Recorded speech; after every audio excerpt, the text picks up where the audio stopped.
the creative sector in Newcastle and Gateshead is small, but on a small compared to some other sectors, but it's really important for the city's competitiveness.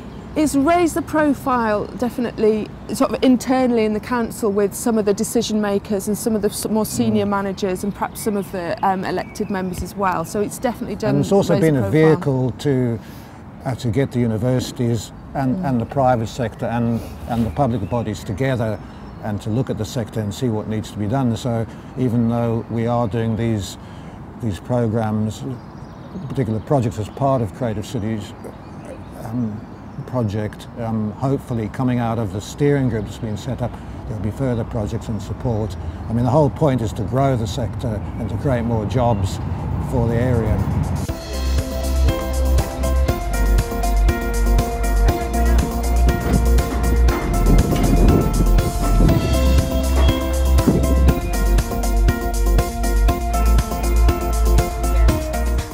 Toffee Factory provides service offices for the creative and digital sector. That's where the funding for the capital was targeted. We have a staffed reception, breakout spaces, meeting rooms. It's quite a social building. We spend a lot of time trying to programme activities, not in a kind of business support way, but to get people together. We heard about the Toffee Factory getting redeveloped. This was a couple of years back. You know, we thought we'd like to be a part of that. So, you know, we came over, had a look, and at the time it was obviously a very derelict building. There was nothing in here, and it was, you know, a ghost town really.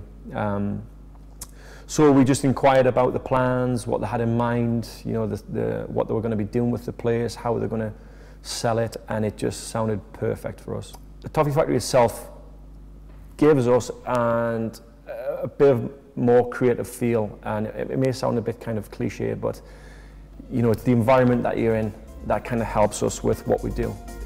For some reason, since we moved here, we've taken on a lot more business as well.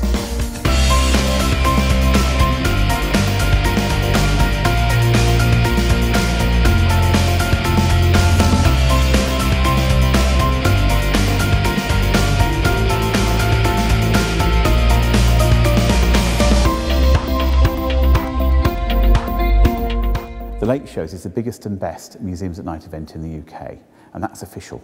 And there's a reason for that. It's because we're quite a small city, and there's an awful lot of creative people packed into it. And we do tend to work in partnership anyway, so we can do something here. It's very hard for other cities to do, which is get everyone to collaborate and just be part of this big festival.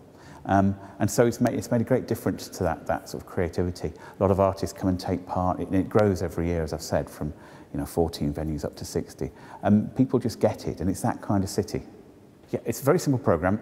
It's all the venues who are in it have to be venues that aren't normally open at night.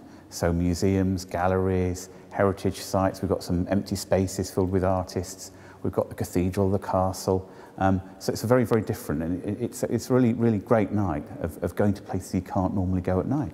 It's really interesting to see how things have changed, because when we started, everyone went, well, why would we do this? Why would we be out at night? Since we've done it, lots of other venues have started doing things at night anyway. So I think people are starting to think differently about going out at night in the city, which is great. Ich bleib jetzt noch ab.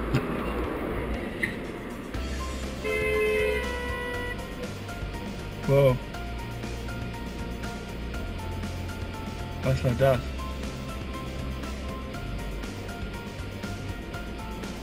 Was war das? Der ist gerade, der ist einfach bei Rot über die Ampel. Das hätte aber auch echt fies schief gehen können. Ja, und die Kamera ist falsch rum. Schade.